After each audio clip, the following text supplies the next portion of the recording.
Hi, hi, hi, hi, hi. Hi. Okay. I have a short, very short thing to share. Okay. And I basically entitled it Fear of the Betrayer, but at the same time, remove the obstacle out of the way. Remove the obstacle out of the way. Okay. Fear of the betrayer, but remove the obstacle out of the way. Now, what is fear? Fear is, uh, it can be described as anxiety, discomfort, unpleasant emotion caused by the belief that someone is out to get you or someone is dangerous, the belief that someone is out to get you and destroy you to cause you harm or pain, the expectation that something bad will happen to you. Okay? So, what is betrayal? When we understand what betrayal is, it's easy for us to define a betrayer. It is the act of not being loyal. It is the breaking of trust. It is to break confidence. It is doing something to hurt someone beyond the person's expectation. So I heard, move the obstacle out of the way. I know it relates to me. So, really, what the Lord is saying, go public with this, go public with this. Tell them, remove the obstacle out of the way of my people. That is found in Isaiah 57 and verse 14. Remove the obstacle out of the way of my people. Whatever the obstacle is, whoever the obstacle is, I was told to release it publicly, to tell you, whoever you are, remove the obstacle out of my way. If you are the obstacle, move out of my way. If you put an obstacle in my way, move it out of my way. I heard the Lord said, I'm not going to give too many more warnings, but I like to warn before I do anything that I would do. He said, why do you keep telling people your dreams in public, such as using YouTube, right? Any form of social media. Why do you keep telling people your dreams, telling people what you dreamt about people getting married, how many people are getting married, or move here, move there, whatever? The Lord said, if I need my people to go where they want to go or where I want them to go, I will tell them to go. Stop misleading people. So obviously, God has a problem with this. It is an issue. Okay? People don't tell me to move and I move. People don't tell me to go here and I go. I realize that people have this way of, itching my foot bottom, the bottom of my feet, right? As if they want to tell you when to do this, when to do that, when to go, when to whatever. And I don't listen to people when it comes to that. I don't. I think because I've spoken one time, I mentioned that this is one way that I know God would lead me. But then now it becomes an issue because people listen, they pick up on stuff that you say, and then they run with it.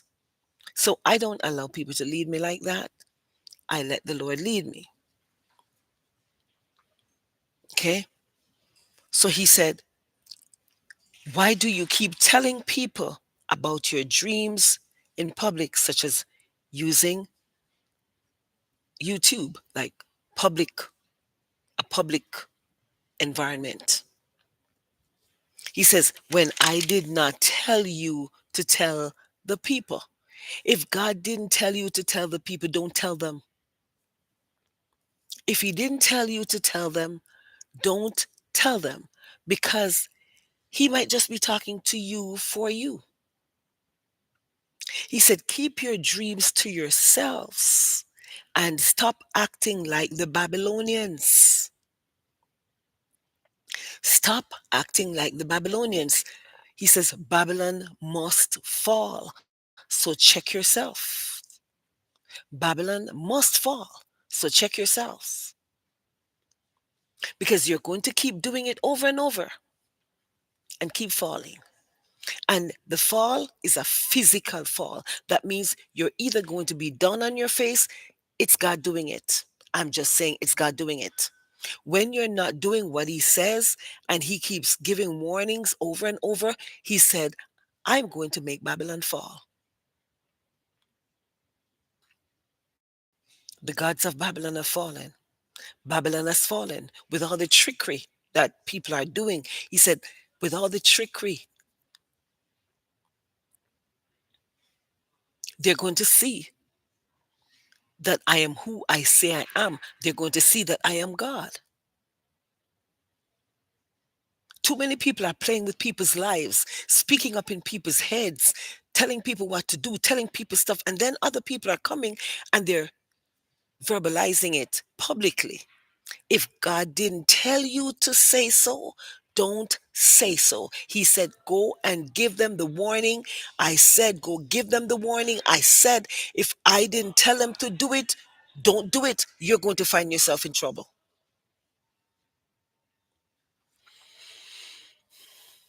Here is the other thing that I got. Men, when you have a woman in your life and you seem to be committed, why are you still seeking someone else? You're getting to the point where nobody's believing you now. You're getting to the point where nobody really wants to listen to you. Because you will show yourself as if you're looking for a wife, but guess what happened? You have a commitment to somebody else. Because if you're looking for another, if you're looking for a wife, then you should have left the one before. Nobody is going to get up, come out of a relationship or come out of, a close friendship or whatever they're in order to satisfy you when you haven't even made your intent known. Players are players, and they will always be players. I'm sure you must have heard me say this before. I said, once a cheater, always a cheater. You hardly see cheaters change. Hardly. They must have to experience some form of transformation to see change. Nobody's going to believe you. Your words are light as feather. Nobody sees any action that goes with your words. Nobody's going to believe you except fools. It's only fools that are going to believe you. If I hear a man talking and he kept on talking, talking, talking, and he keeps on talking, talking, and I don't see any action, he could talk from now until thy kingdom come. That's all he's going to do. Talk. I will never believe him. That's me. Not even just using my discernment, just using my five senses. I would not. Like a two-faced person, like a betrayer. You come to deceive. So I'm just telling you what the Lord says. I give you an explanation so you understand what I am saying to you, and then I'm saying what the Lord tells me to say. Betrayers, stop betraying. He says, otherwise, I'm going to cause you to be so betrayed that you won't even know what hit you.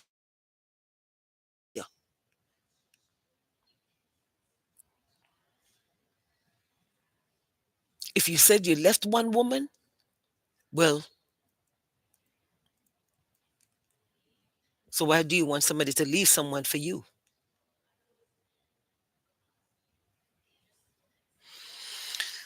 Okay. So, men, when you have a woman in your life and it seems as if you have a committed relationship, why are you still seeking out someone else? Men, when you turn off a woman who you do not expect or who you do expect to influence, right? Because you turn off a woman, you expect to influence the woman, but you turn off the person by your behavior. But you expect to influence that same woman? Really? You expect to do you expect to influence the woman that you have turned off? See, some women don't know how to be turned off because they're just so desperate and they're open for just about anything. The word that everybody keeps using is vulnerable or vulnerability. I've said it all the times. I will not be vulnerable. That word does not relate to me because when you're vulnerable, it means that you're open to attack. Why would I be in my right mind, have the gift of discerning of spirits, see you coming from a distance, and then I open up myself for you to hurt me because I don't need my heart, because I don't need my mind, because I don't need the spirit that is inside of me that is supposed to be operating with all diligence? Then why would I be vulnerable? To be vulnerable means to be open to attack. It's in the dictionary. Because I don't know if a lot of people understand the meaning of the word when they use it. You should be vulnerable. You must be vulnerable. Vulnerable for what? Why would you keep opening up your mind, your heart, and your spirit for someone to come and attack you?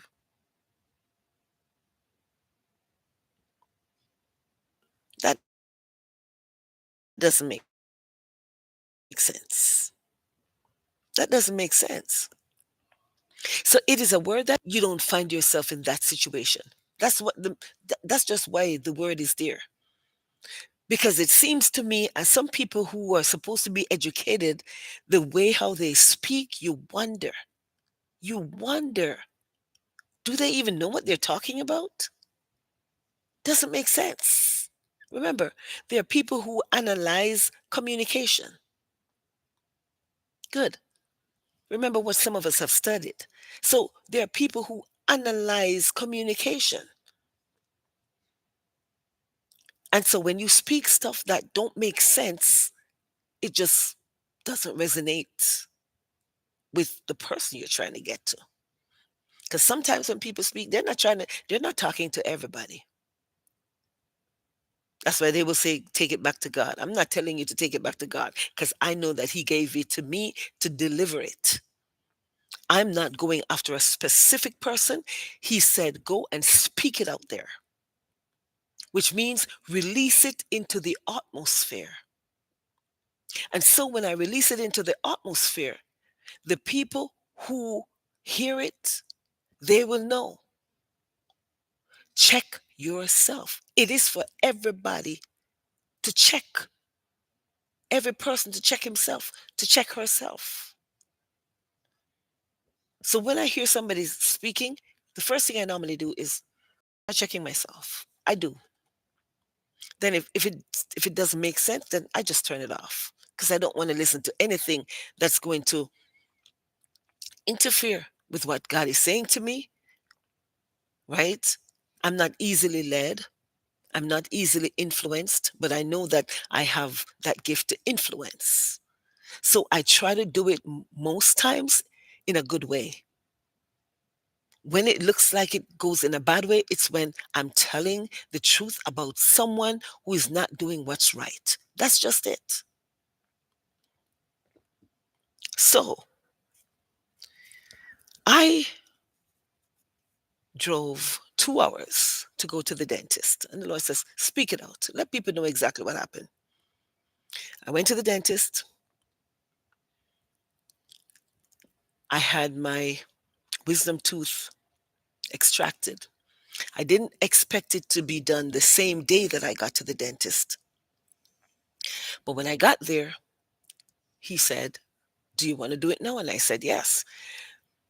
I asked the Lord, don't let him charge me more than $300. No joke. I said, don't let him charge me more than $300, God. I know they weren't going to give sedation, so that was good for me because I didn't want to go to sleep for that. So I said, don't let him charge me more than 300. I said, Spirit of the living God, no more than $300. And when I went in, he said, $300.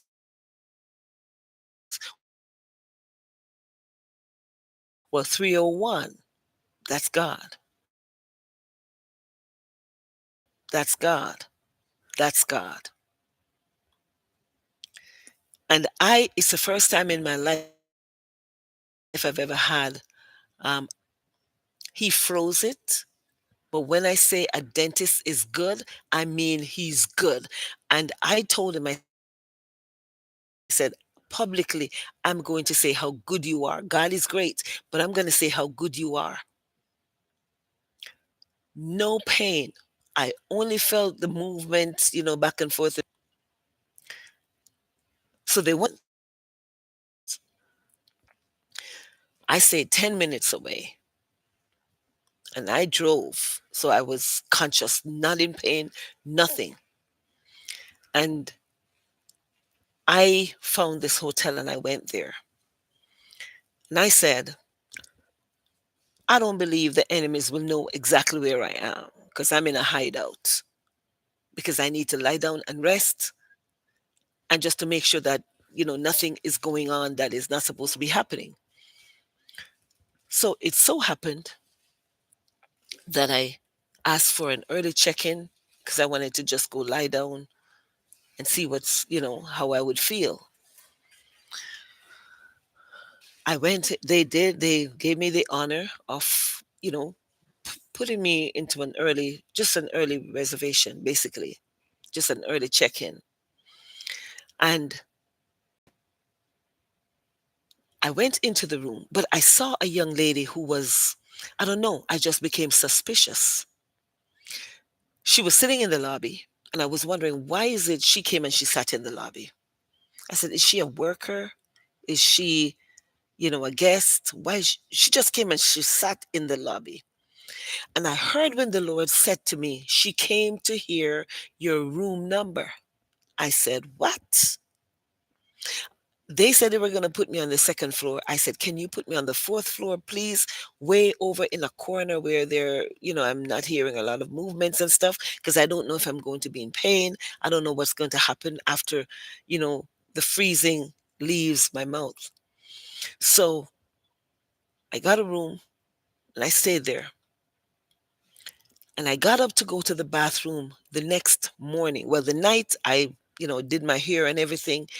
And I was ready to turn on the lights. And I heard the Lord said, don't turn on the light. And I'm serious. The tears came to my eyes. I was so hurt. When I heard the Lord said, don't turn on the light, I said, again? And he said, that's the person you saw sitting there. She was the one who came in. They used her to put a device in the place. When I say enough is enough, enough is enough. People make it look like it was some other reason why I got up and left the house that I was living in. I could not take the device any longer and doing my showers in the dark. There were too many things happening in the dark. My eyes, I felt like my eyes, I heard the doctor said, the dentist, no, not the dentist, the eye doctor said, oh, you have cataract, whatever, because you've been walking around in the dark and whatever it is. I said, I don't have cataract. I don't, because my eyes are just quite fine. But he was saying something because he was relaying a message indirectly. I heard the Lord said, just open your mouth and release it just like I give it to you. How long are the fools going to be send a tsunami, an earthquake, a tornado, or something and root them up? He said, is that when they're going to stop? I stood looking in the mirror when I put the, I colored my hair, so I put the color in my hair, and I'm standing in front of the mirror, and all I heard the Lord said to me was, look at the light. So I looked up, the light was flickering. So it's no other time than when I went to go get my stuff from the car. And then I heard somebody said, a lady said to me, you should empty out your car because there are people who are, walking around taking stuff out of people's car, and they emptied out her car. So I emptied out the car. I took everything out of the car.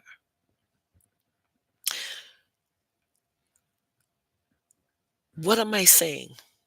How many times should God speak about the same thing?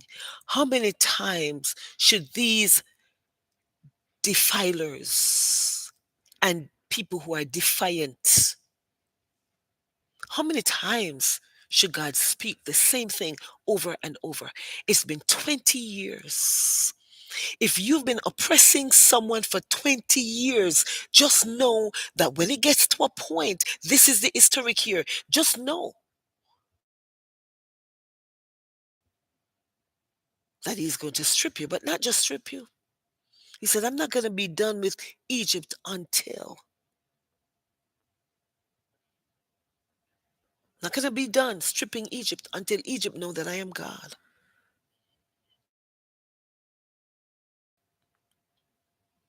He said, Babylon, I'm not going to be done with Babylon. Are you on the side of Babylon? Are you on the side of Egypt? He said, move the obstacle out of the way of. Are you in God's way? Are you in my way? They are. I'm just releasing the message because I know God is about to do a thing. And he doesn't really ask when he's ready to do it. He just says, deliver the word so I can do what I'm supposed to do. And here I am, being obedient to do what he tells me. I had to take my shower in the dark. I couldn't look to see what color my hair was turning or what it was because I had to do it in the dark. I don't care what people want to say about forgiveness, but when he tells me don't forgive them, do not forgive these people. I don't know what is it that people want because they're not saying what they want. So I really don't know what is it that they want. So let me put it out there. What is it that you want? You men, you women, you oppressors, you harassers, you betrayers, you deceivers, you antagonizers, you perpetrators. What is it that you want? What is it?